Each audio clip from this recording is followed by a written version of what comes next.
Hey everyone, Andy, welcome back to the kitchen. Today we're diving into a cherished Scandinavian tradition, Andy, making some incredible Norwegian Lefse. If you've never had it, you're in for a treat. It's a super soft, potato-based flatbread that's an absolute staple during the holidays, but honestly, it's perfect anytime you want a taste of pure, homemade comfort.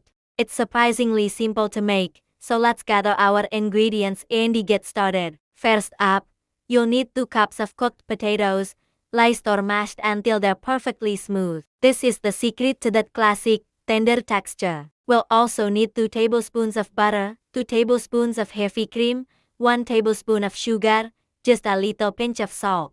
And finally, 1 cup of all-purpose flour, plus a bit extra for rolling everything out later. Alright, let's bring this dough together. In a large bowl with your smooth potatoes, add the butter, heavy cream, sugar, and the salt. Give it a good mix until it's all beautifully combined and creamy. Now, it's time for the flour. We want to add this in gradually, mixing gently until a soft, pliable dough forms. The key here is not to overwork it.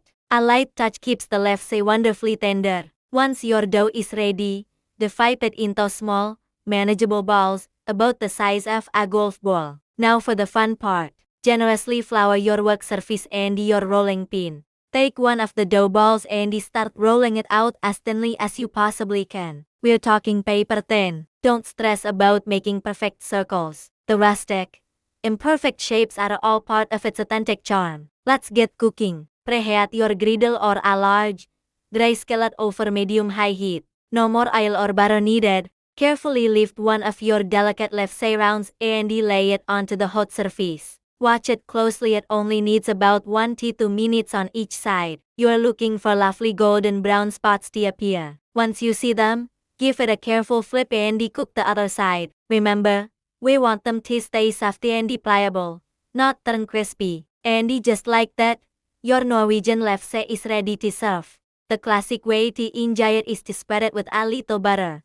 Sprinkle on some sugar, and a dish of cinnamon, then roll it up into a delicious scroll. The combination of the warm, soft bread with the sweet, buttery filling is simply divine. It's a taste of tradition that feels like a warm hug. Thank you so much for joining me on this culinary adventure today. I really hope you give this recipe a try. If you enjoyed it, please hit that like button, drop a comment below, and don't forget to subscribe for more delicious homemade recipes from all around the world. Until next time, happy cooking!